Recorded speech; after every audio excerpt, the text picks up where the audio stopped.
So my name's Natalie Berrie, Registration Manager, responsible for continuing professional development, which I'll be referring to as CPD throughout this presentation. So essentially this presentation is around your guide to CPD profiles and audits, and I'll try and touch points and kind of everything you might be wondering about. I'm also joined by Ian Sturgis, who's one of our biomedical HCPC CPD assessors, who will give you really valuable insight from an assessor perspective and just some hints and tips there if you are audited, what you should do. Just a bit of housekeeping. So the presentation is around 45 minutes today. For anyone attending, your mics and cameras are off, so don't worry about that. We won't be having an open Q&A question and answer session. However, there is comments that can be put in if you wish to. And also there'll be no kind of formal certificates, but this definitely does form part of your CPD. If you were selected, you could provide this as an example of CPD. And we will send up a follow-up email just around slides, recordings and resources. And we will be doing something a little bit different this time in terms of an interactive slido, just to give us an idea of how confident you are around CPD. So I'll be doing that just in a moment at the beginning of the presentation and at the end. So if you could just grab your phones, that would be great. So before I do that, just a quick outline of the day. So essentially, I will just go over the basics, just talking about what CPD is and essentially why we do it. I'll then talk about the audits and how they work. And then I'll talk more around CPD profiles. So that's only if you've been selected, you would be expected to submit a profile. And then we'll be joined by Ian, who will be giving you insights from a CPD assessor view, which will be really useful. So if you can all just grab your phones, I'll just give this a few seconds. If anyone watching now, if you could just scan the code, or you could just put in the URL, and just 1 being kind of least confident and 5 being the most confident, just how confident do you feel about CPD in general? And so I'll just sit quietly while you have some time just to do that. Just gives me a good idea.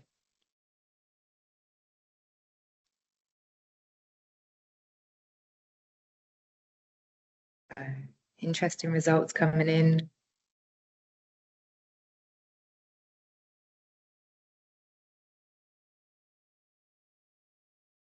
Wow, this is really good. It's good to see that a lot of you kind of sitting in the middle there, around 45% of just feeling, somewhat comfortable, which is great. So I'm really glad to see that. And what I'll do, I'll just get you to do this at the end again, just to find out, hopefully, once I've, gone through the whole process with you, that you just feel a little bit more confident and less anxious about kind of the CPD process. So thank you all for those that kind of joined in. That's really helpful for me, actually. So I'll just move into the basics, essentially, and forgive me if obviously this is quite straightforward and you know it already. It just gives a good kind of background and foundation to the presentation of just why we do CPD. So just a reminder of what CPD is. So essentially, we are the Health and Care Professions Council, and we are a regulatory body. So essentially, we're here to protect the public. I won't kind of read out the whole word for word, but we're here to protect the public. And our role is to ensure that you are working safely and effectively, which I'm sure a lot of you, majority of you really are. But we know that you need to keep your skills and knowledge up to date. Things changing all the time within the professional world, regardless of which profession you're in. So keeping those skills and knowledge up to date, the best way to do that is CPD, so continual professional development. We do ask CPD is relevant to kind of your scope of practice, or it might be maybe your future practice if you're changing maybe within your job role. So our CPD is outcomes based, so it's not based on points or hours, and I'll talk a bit more about that later on. And it's self-directed and self-managed, so the responsibility does really lie within on the registrant. There's no kind of formal sign-off. However, we do work closely to encourage employers to provide support if you are obviously employed. So again, I'll talk a bit more about that a bit later on. So how to meet the standards? Again, I'm sure you're all very familiar with the standards. I won't kind of read them word for word, but essentially standard 1 is, continuous up-to-date accurate record of your CPD. I probably say this in every presentation, but I don't remember kind of what I've done, last month, never mind the last 2 years, which is the period, that we're looking for if you are selected. So please note down. I know you're all probably very busy professionals and things like that, but please just where you can note down your CPD, and I'll talk a bit more about how you can keep that record. Standard 2 is around kind of a mixture of activities. So we know from a lot of research that you only learn so much from one type of activity. So for example, if you just attended loads of webinars like this, they're great, but there's only so much learning that you can do from them. So we do want to see a mixture. And again, I'll talk a bit more about what a mixture is a bit later on. So standards 3 and 4, which I'll kind of put together, is essentially to seek to ensure that your CPD is, it's relevant to your scope of practice, so therefore it's relevant to kind of your service users and your service delivery and your practice. So just how does it benefit you and your service user, essentially, is what I say. And then standard 5, quite simply, is if you are selected for CPD, that you do need to engage in the audit. It's not optional. And again, I will go into a bit more about that later, because we know sometimes it might not be a good time for exceptional circumstances, and we are mindful of that. So there is a process for that, just to reassure you. Before I kind of go into more around the profiles, I thought it might be good to do a bit of myth busting. So whenever I'm speaking to registrants, or we get emails in, or I meet registrants in person, there are quite a few myths that go around that registrants are quite relieved to find out aren't true. So I just thought I'd incorporate them in the presentation today. So myth 1, the earlier I renew my registration, the more likely I am to be picked for CPD. That is absolutely not true. The renewal process and the CPD audit process run in parallel, but we don't wait for people to be selected. So essentially, it's just done by the whole profession. So we encourage you to renew as soon as possible, because if you've been selected, you would have already been selected at the beginning of that renewal window. So please don't delay your renewal.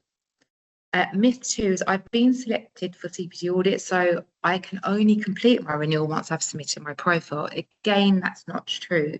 We do run the process in parallel for your profession, just because it is a lot easier for you to remember my renewals going in and my renewal deadline. And then also for your profile, if you are selected, it's the same deadline for your profession. So it's just much easier to remember that. And so that's why we run them in parallel.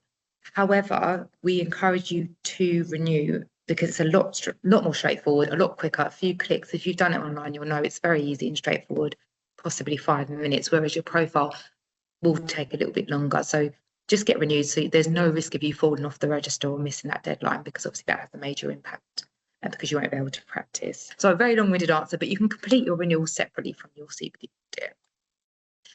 Myth 3, if I don't submit a good CPD profile first time, I will be removed from the register. Now, I've heard this quite a few times over the years, and I know it sounds terrifying, but it's not true.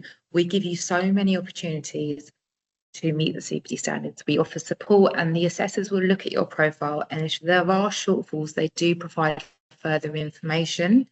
Now, the further information will detail where the shortfalls are, and it gives you an opportunity to go away and submit more information. And if then there are still more shortfalls, there are other processes in place that we can help to support, which I'll go into a bit of detail again a bit later on. If you engage with us, we'll work with you to help improve your profile. I'm just going to move into the audits and just talking about kind of, how the CPD audits work, and then we can talk a bit more about the profiles in case there's anyone watching now who has been selected or hasn't, but, may well be, because it is random. So what is the audit? So essentially, when we open up the renewal window for your profession, and I know we're joined by many different professions today, which is absolutely great, and we've had a great sign up. We regulate 15 different professions, and most of them share different renewal dates, and obviously when they'll be selected. So we select 2.5% of those invited to renew, and it's a random selection. And I can assure you it's completely random. Me and my team just literally get a list of who's been selected, and it's all kind of done, I say, by the computer. It's not very tech savvy, but yeah, it's all done kind of completely without any intake of a human, and it's completely random. So just to reassure you of that. Those selected must submit their profile before the end of the renewal period. So the renewal period, and there's a deadline. Obviously, because we've got different professions, it would depend when your profession's going, which you can obviously view on the website. But just to ensure that you do submit your profile by the deadline. So profiles are reviewed by our HCPC partner, CPD Assessors, and it's great that we are joined by one of our very experienced assessors today, Ian, who will be jumping on shortly, just to give you kind of an insight from an assessor point of view. And as I mentioned, the selection happens separately to renewal. So again, doesn't affect if you renew on the first day of your, the renewal window opening. So just to be clear about that. So how do you know if you've been selected? And I always say this, and whenever I'm doing presentations, even if they're not about CPD, just please ensure we have your up-to-date contact details. So, especially kind of your email address. Obviously, we've moved with the times a bit more now, and we've moved away from paper, just kind of being a bit more environment friendly and things like that. So we do send an email. It is separate to your renewal email. And the renewal email normally goes out on the first day of the renewal window opening. The CPD email will normally come after that, sometimes on the same day, or it could be a couple of days. So to be on the safe side, I always say, I've just put an example down there. If your kind of renewal window opens the 1st September, then by, I'd say, kind of a week later, around the 7th, you should have definitely had an email if you've been selected. So if you don't get an email in that first week, I think it's fair to say you're kind of not being selected, but that's only if you've got your correct email address, because if you haven't, you're not going to know because it's gone to the wrong email. So please, just if anything you take away from this, please just check that we've got your correct email address. So if you've been selected, as I mentioned, you'll get an email. There will be instructions in the email of what to do and a lot of signposting. You will log on to the system, which is the online account that you have, and it's the same system as your renewal account. So just to clear up any confusion around there. And that will just kind of be a separate section on there, and you'll only have that section available to, your profile available if you've been selected.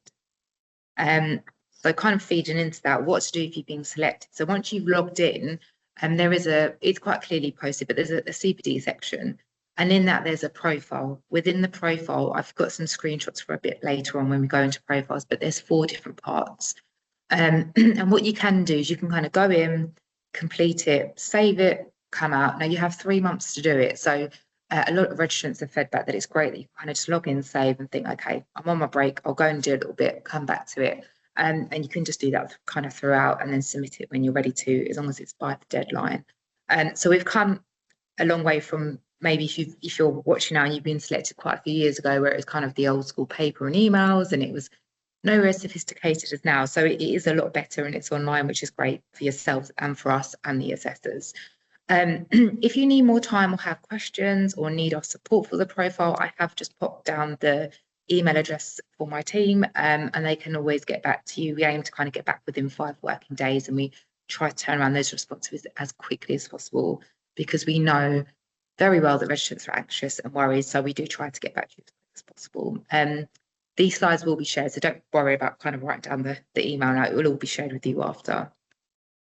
So I did mention earlier that we know that if you've been selected, it is random, and sometimes it might come at a time where essentially it's just not a good time. And that could be for different reasons. It could be that you're unwell, ill health, sadly you've experienced maybe a family bereavement, or it might be that you've just come back from maternity leave. It could be anything, which I've mentioned down here. So we do have a deferral process. What that means is that you would submit a request, you would provide information with evidence. So I'll just give you an example. If it is for kind of maternity leave basis, you could provide your MAP-B1.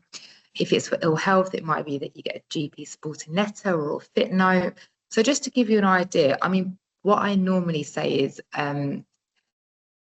we don't normally accept deferrals for things like, I'm just really busy at work, or it's a really busy time. What we could do in those situations is maybe give you more time. As I mentioned, it is quite a good chunk of time in terms of 3 months, but me and the team are, we're very open to supporting. So if you feel like you need maybe a couple of more weeks or a bit more time, or things are kind of, time sensitive and a bit more time would definitely benefit you, we can, look at that. But deferrals are more around, something exceptional, and it's not going to be good now, and it will be better for you to pick it up in 2 years' time. So deferrals can be submitted via the online system as well. Under the FAQ section, there's a deferral link in there just around, again, it's just a free text, pop in your reasons why and your evidence. But again, do have a good think about, will it be a kind of reason, it needs to be exceptional circumstances on there with evidence. If you're not sure or need support, again, just email my team and they can definitely provide support. So we're going to go into the profiles, and I've got some handy screenshots just to give you an idea of what the online system looks like, because as mentioned, you won't have the kind of that part of the system when you log in unless you've been selected. So what is a CPD profile? So if you are selected for audit, so you're one of those 2.5% randomly selected, and you had the email and it said you've been selected, I know it can be really daunting, and I know it can raise anxiety, and I know from speaking to enough registrants, it can be a worrying time. But many of them do say that once they've gone through the process, actually, it was good. It was good. It was good for them to reflect, and they actually, they have really positive feedback on it. So hopefully that reassures you a little bit. So CPD profile is a collection of information that shows that you meet CPD standards and how you meet them. You do need to provide evidence, not for every bit of your CPD, and I'll talk about a bit more of that. And it's not evidence in court of law either, so I'll go into that a bit. The profile needs to cover that 2 years, so your renewal period. So not your renewal period, but your registration period. So it needs to be for that 2 years. Any CPD outside of that 2-year window would not be considered, so there would be no point including it. You only need to submit a profile if you are selected, because I know sometimes there's a little bit of confusion around that, so don't worry about doing your profile if you've not been selected. And all profiles are reviewed by 2 CPD assessors who are registered professionals, so they are one of our registrants, and there'll always be at least one from your profession assessing the profile. So for example, if you are a physiotherapist, there'll always be at least one physiotherapist assessing your profile with a co-assessor who may be from a different profession. Likely, normally it's from the same profession, but we can mix professions just for the simple reason that all 15 professions share the same standards essentially for CPD. So the assessors will assess whether it meets the standards and not how well you can write. So it's around the quality over the quantity is what I normally say. So really having to think about how you're going to reflect and demonstrate that you meet the standards. And it's submitted via your online account. So we don't want any paper profiles or email. It needs to be via the online account that you submit your profile. And I don't know if you noticed on the slide, there's just some handy links at the bottom. When you get these slides, that'll just take you straight to that part of the website that will just be relevant to these, the slides. So that's quite helpful if you want to have a bit more kind of insight what you're doing in terms of the profile. So what to do? So what I've done, I've broken this down into 4 sections because essentially this is the meat of it. This is what you would need to do if you are selected. So for those of you that have been selected, you'll know that we do need a summary. And what that is essentially is approximately 500 words. I must stress, don't worry if it's less, don't worry if it's more. We put it in there just because we get asked a lot, how much do you need from me? So it just gives you a bit of an idea. And it's a bit around kind of a, somewhat of a job description of who are you, what do you do, where do you work, who's your service users, do you do more than one role, do you have any kind of future, you might be moving jobs. Like it just gives the assessors kind of that outline of who you are, because they don't know you, and they just need to get an idea of kind of who you are and how the CPD standards are relevant to you. So kind of things like main responsibility, any specialist areas that you work in, the people that you communicate, and that you work with the most. What I do say is, and because obviously one of the standards is around service user, I get asked a lot around, well, who's my service user? And you may well find you've got more than one service user. So I'll give just a couple quick examples. So I normally say service user is anyone that's impacted by your practice. So if you're in a managerial position, for example, it may well be your team members as well as some patients that you're seeing, for example, or fellow colleagues. If you're in academia, it may well be, again, your colleagues and your students. So it really does, if you're kind of a biomedical scientist that's lab-based and you don't actually see anyone, but you have an end service user who will be impacted by the work that you're doing in that lab. So just think about who your service users might be, and it's normally more than one. It can be based on your job description if appropriate, and will help show how your CPD activities are linked to your work. So this is really important that you provide this summary. So what do I need to put in the profile? So I did mention earlier about this dated list. Now, we're very flexible in terms of how you maintain this dated list. Now, there is no kind of wrong or right. I've met registrants that might have joined certain apps that offer, some professional bodies have some apps as well where you can kind of put your activities in as you're doing them, like a slight reflection. What we're looking for essentially is a dated list, ideally in chronological order for the 2 years, and just around, the date and the activity and maybe a brief description. Again, I've met registrants who don't have any of these apps and just use maybe an Excel spreadsheet. It is completely up to you, but just make it easy for you, something quick that you can kind of, if it is app on your phone, I've done CPD activities today, let me quickly pop it in, date, and just a brief reflection just to remind yourself of what you've done and why. On the system, what we've done, we've provided, so when we were designing the system, we just wanted to make it as user-friendly as possible. So you can either add your data list, which is kind of, it'll have a start date and date description, or you can upload it, because we know a lot of times some registrants have it in maybe a PDF, or if it is an app, you can download it from there and just upload it straight into our system. Just to make a point on that, we're not partnered up with any other systems. So if your professional body you're using maybe something relevant to their CPD, it doesn't kind of speak to ours. It's completely independent. We don't endorse any kind of CPD apps or anything like that either. But we do allow you to upload. So you could just simply download it and pop it in. You wouldn't have to kind of type everything up again. Make sure there's no gaps in your data list that are more than 3 consecutive months.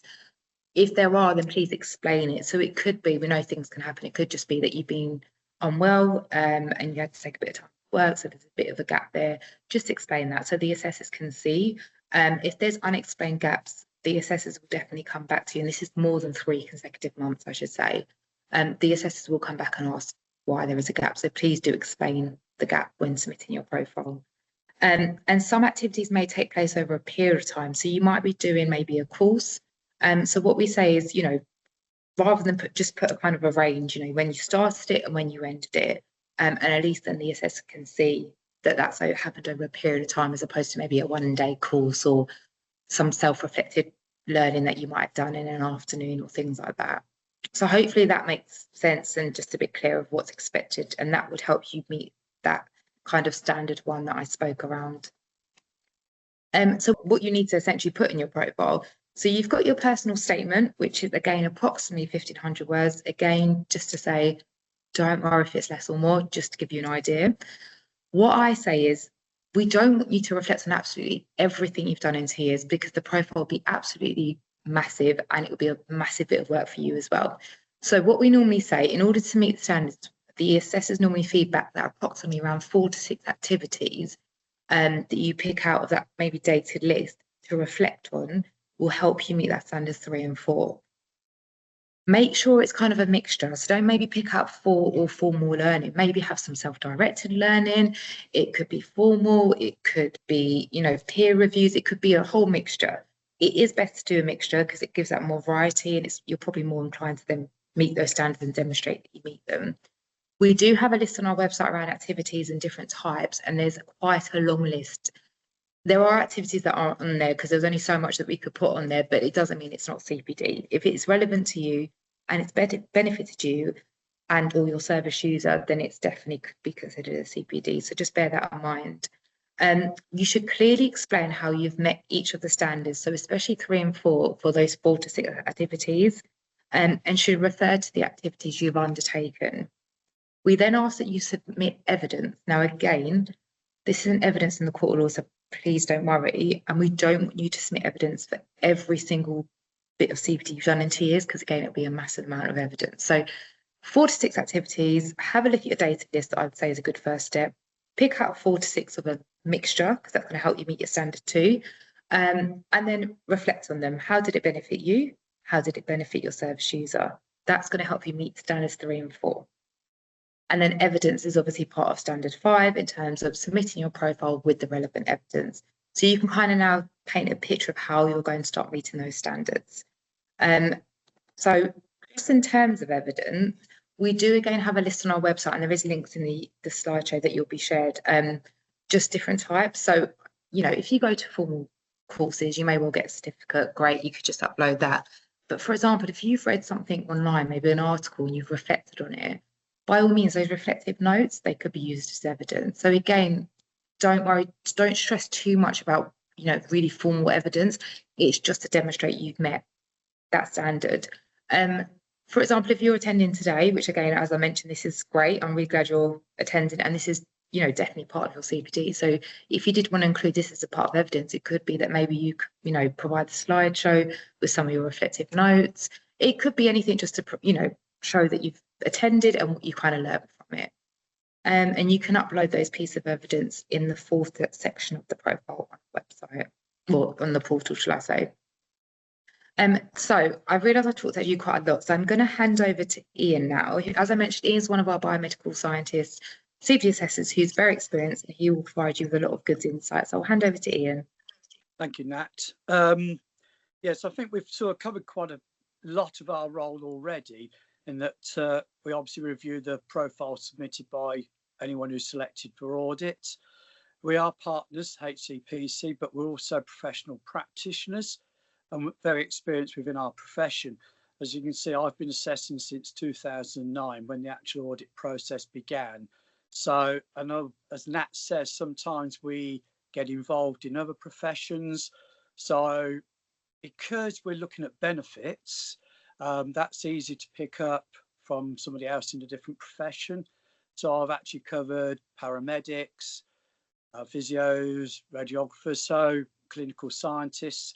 So I've worked with a number of CPD profiles other than just biomedical science. We work in pairs, and obviously we discuss the findings of the profiles before we submit our feedback. So again, if there's any issues that we have with your profile, we will discuss them between us before we submit our final feedback.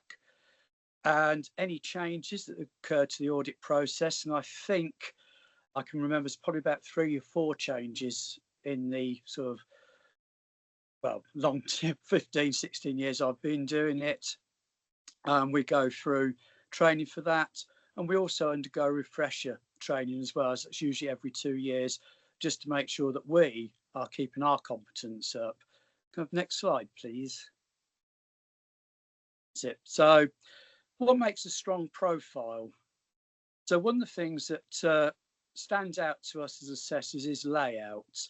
I have been described as a bit of a sort of grammar freak, but we do like to see, I like to see how your statement explains how you feel you meet the standards. And I think one of Nat's slides there actually broke the screenshot into headers. So standard 2, which is a mixture of activities, tell us which activities you've been doing.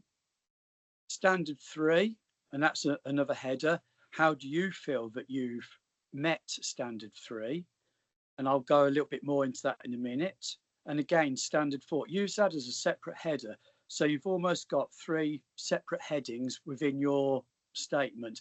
And I think it sort of says something like about 2,000 words. Again, it can be less, it can be more. But what we need really is be clear and concise. How do you feel you meet the standards? So standard 3, what have you learnt from your CPD?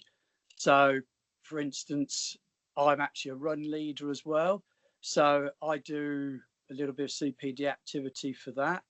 What have I learnt from that? I've learnt how to communicate to people, how to carry out risk assessments when we're out on a run, particularly if it's icy or windy or wet. So again, what have you learnt? How's your service benefited from it? And how's your service user? So I've used that example because my service user would be anyone running with me. So Nat obviously talked about understanding who your service user is. And in that instance, my service user could be somebody I'm running with.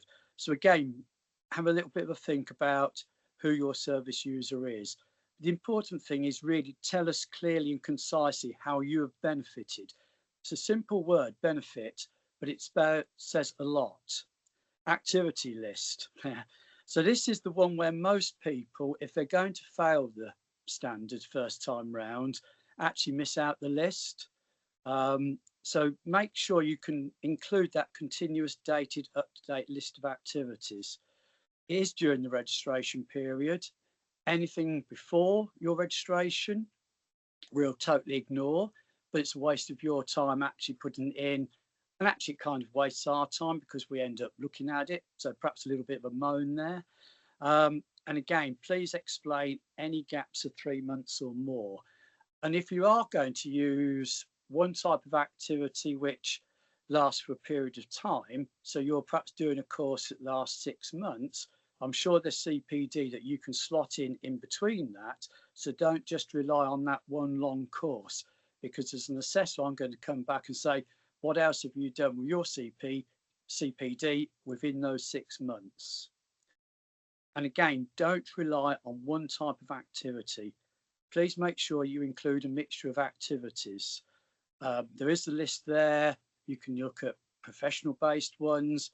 We sometimes see someone saying, oh, I couldn't do any CPD during this time because the lab was busy, or I was on a sort of secondment. Actually, that's a great time, because if you're busy and processes are changing, such as COVID, that was a fantastic example of how CPD could be applied. Use a mixture of activities. You can even think about, say, I've just used one example outside the box there, which is running. I'm also an avid Lego builder. How does that help me? Well, I've got manual dexterity. You try putting fiddly blocks in and then thinking, oh, damn, I've put it in the wrong place. I've got to take it out again. You're following instructions.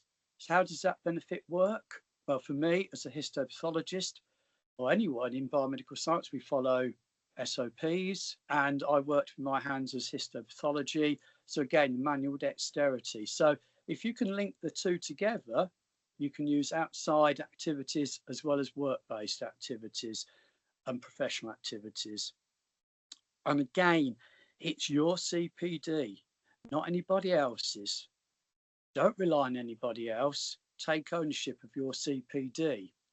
Again, on this round, one registrant said, oh, I've got no CPD activities.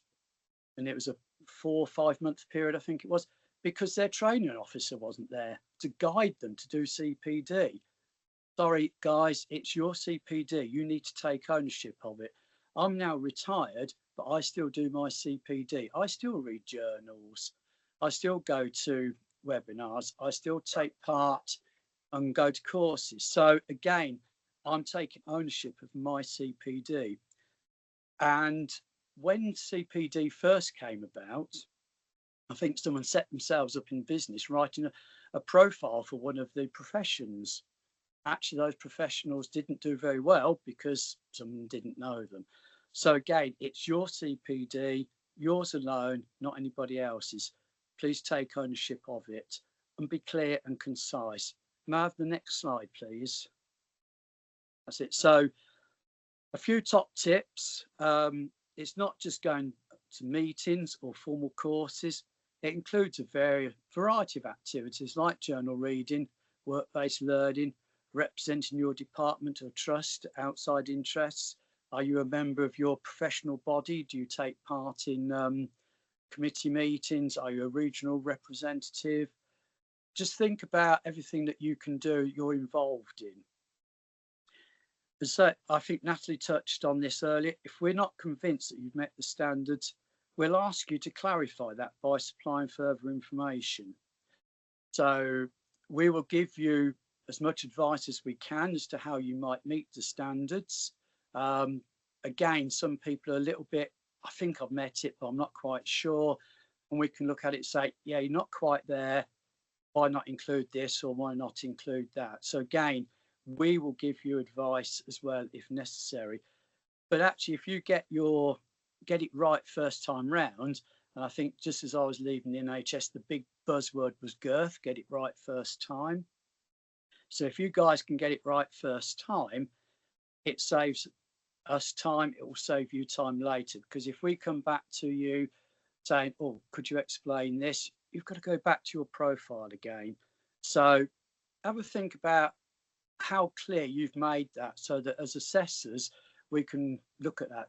Don't forget, in biomedical science, I think I've done 335 assessments over the space of 3 months. So you can imagine how busy we are going through these and how they can sort of become a bit befuddled sometimes. So again, make sure you're clear and concise. And if I can have my last slide, that's it.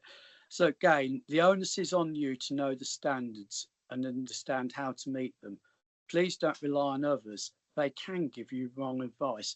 Again, if someone's been picked for audit or selected for audit past time, ask them, how did you get on? How did you approach it? Don't ask them to write it for you, but just get some advice.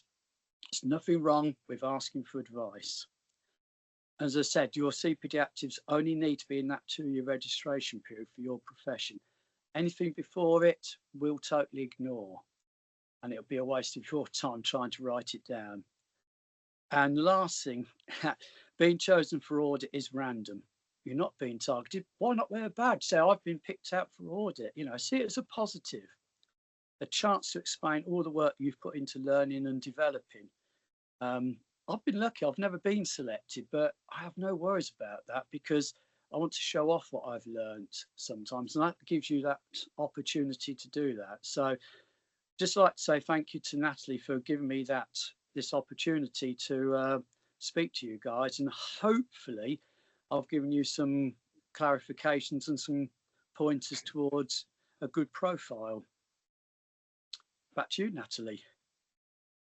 Amazing. Thank you, Ian. That was really, really helpful. And just to go off what Ian just said, so I should have mentioned earlier, our CPD assessors can actually be selected for audit as well, as there are registrants. I know Ian's mentioned he hasn't been, but some of our assessors actually have. Obviously, they don't assess their own profiles because that would be a massive conflict of interest. But, you know, it's just to show you that the process is as fair as can be. And it is, you know, we're getting registrants that are on a register bound by the same standards as you to kind of assess profiles. So hopefully that just gives you a bit of reassurance as well. But that was amazing, Ian. Thank you. That was really helpful. So I'm just going to move into resources and next step. And I'm just really glad that you've kind of joined us today. And I just want to signpost you and kind of give you as much information. I know it can be a little bit overwhelming with all the information. So what we've done, we've kind of put some resources in place and a helpful link. So each of these, we've got some sample profiles for every profession. So the sample profile, just a bit of a disclaimer, they're kind of in our old format of when we did paper profiles. So don't worry too much about the format. It just gives you an idea, and it has the kind of summary of work section and the reflection date. You know, it just gives you an idea of what we're looking for per profession. So by all means, please do take a look at the sample profiles. It might just kind of give you a little bit of reassurance and guidance if you are selected. As I mentioned before, examples of evidence. So there is a long list of evidence because some things might not seem very obvious of what they might be in terms of evidence. I know registrants get quite worried about, oh, I don't have evidence for this, but actually it might just be that you've written down some reflective notes, as I mentioned, and we could take that as evidence. That's absolutely fine. So do have a look at that as well when we send out the slides. We've got some great videos from actually registered professionals, and they're sharing kind of views, tips and advice on what they do in terms of CPD, and there's a number of different professions, how they log their CPD, and how they think about their CPD. So I did want to make a point, which I should have probably mentioned earlier, but the standards do say seek to ensure that your CPD benefits you and your service user. So keep that in mind, because sometimes when I speak to registrants, they'll say, I've done this, or I did this course and I thought it was going to be great for me, but actually I didn't learn that much, or I already knew all of it. Absolutely fine, because you've done something that you think might help you. And if anything, if you already all knew it, then all it's doing is reinforcing that your skills and knowledge are up to date. So that's great. So don't ever view it as a waste of time. You know, you're trying to do things that you think will benefit your practice and keep your skills and knowledge up to date. So don't worry if you didn't get what you thought you were going to get from an activity. So just to mention that. So guide what goes in a CPD profile. So that just kind of goes through again what I've just spoken about, the 4 sections. And then we have guidance on meeting our standards. So that's just kind of our standards. You know, we have a number of different standards. So do take a look, because the standards kind of all feed into each other, and, you know, especially around kind of your conduct and things like that, because you may do CPD activities that support you meeting those standards. So, and don't forget to check your professional bodies. A lot of them, if not all of them, have really amazing, you know, content around CPD. Some professional bodies have obviously their own type of CPD, and some of it does relate to ours, but please bear in mind it might differ. So if you are selected for audit, it needs to be our CPD standards in terms of the HCPC. So just bear that in mind. So next steps. So can I just please ask, because obviously you've joined us today, which is really great. And if you haven't joined us live and you're watching this on recorded, please could you do the same, because that would be amazing. So if you could set up a personal or group reflection exercise, what I try to do is, because, you know, we would love to do loads of these, but obviously, you know, we have other kind of day job things, so I can't do like webinars every day, but we do record them, share them with your team. If you're a manager, maybe in your next team meeting, if you could share this webinar, that'd be amazing. Pop it up on the screen, or get your team to watch it in their own time and come with some notes, things they could share. Just please do share whatever you've learned as well from this, maybe with your team, even if you're not managers, absolutely fine, maybe with your fellow colleagues or whatever setting you're in.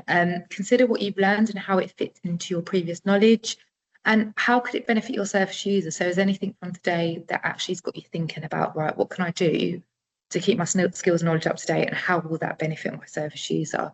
Also, it might actually get you thinking about your service users, because you might actually realise that there's more service users that you have than you actually thought, because people are affected by your work. So have a think about that.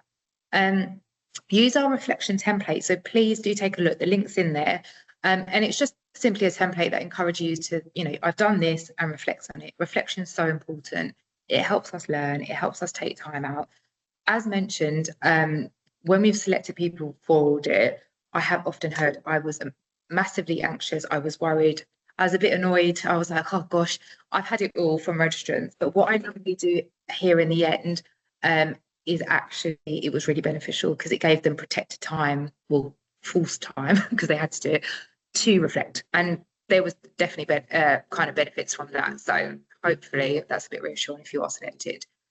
So getting involved with other CPD activity. So we've got a whole CPD week. I kicked it off today, Monday, first webinar. Hopefully you've enjoyed, but we've got more. There's another one tomorrow, and I think throughout the rest of the week. So please do take a look. We've got a whole web page dedicated to it. It's simply just, our website /CPD week. And it will just give you kind of an idea of what's going on. There might be something else you're really interested in. Just join, or we will be putting the recordings online. So this will be available online, probably most likely, hopefully by tomorrow at the earliest. And also social media, if you're attended and you want to share your reflections or just anything you learn, and we'll encourage others to come and watch these, please do. And just put the hashtag CPD Week 2026, that'd be amazing. So, Slido, we're back with just to see how confident you are. So I'm going to stop talking for a second. Can you just do the same as before? And again, just one being least confident. How do you feel now that we've given you the information? Are you feeling more confident? Yeah, I'm hoping you are. So 400% so far, great. Fantastic. Okay, this is looking really good. I'm so glad to see, because the majority you were at 3, which is kind of in that middle there, and it's increased to 4, which is amazing. And some of you even hit 5. So that is just incredible. If you do have any feedback or want to share anything or anything you think, might have helped, you can also share that feedback with us. So please do. But I can see solid 4s and I am so, so happy. So yes, I just wanted to say thank you all for joining us. There is one more slide I will share, so I'll move on from this. Thank you for continuing to vote. Please do, because we can capture these at the end. But I'm just going to pop into our thank you page. Please let us know what you thought. So in the evaluation, please do take a minute. I know it can be a bit like evaluation forms. I know I can be a bit like that, but please do share with us just your thoughts. If there's anything you wanted me to cover that I didn't, or it might be that it's going to be covered in the rest of the week, so do check.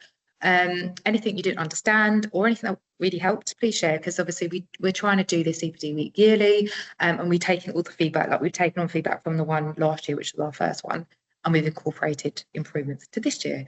I say improvements, but changes, things that you wanted. So please scan the barcode or the URL and just let us know. I'm going to stop talking now because I've been talking at you. I think it's coming up to 45 minutes now, which is what we said. And we'll leave this page up just for you to be able to scan. But everyone, just please have a lovely afternoon. It's sunny, a little bit chilly, but I really appreciate you all joining. So thank you for joining. Take care.